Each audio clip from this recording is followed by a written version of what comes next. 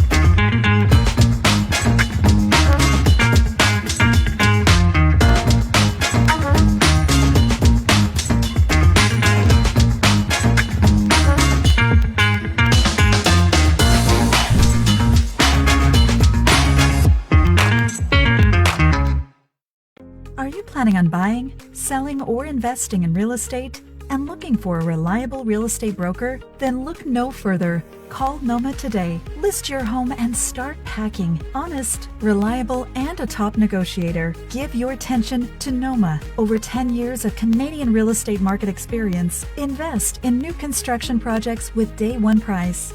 Call Noma Bobber today at 647-962-0007. Hi, I am Raja Rizwan Mahmood. I am a licensed mortgage professional. I specialize in a first mortgage, private mortgage, and refinancing. Whether you're a first-time home buyer, self-employed, or new to Canada, I will work with you to ensure you get the best mortgage for your unique needs. So call me now and let's get started on your dream home.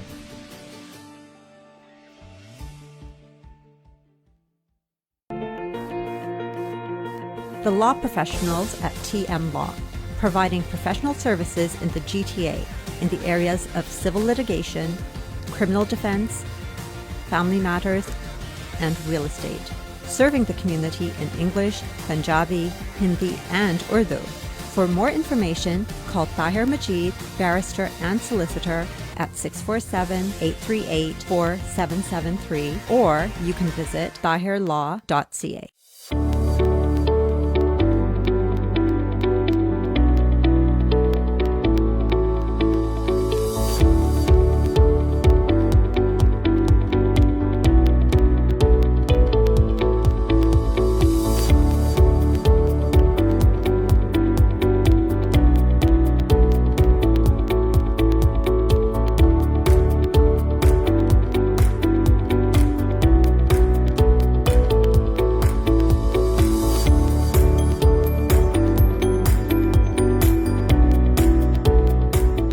Team Farhan, mortgage solutions designed for you.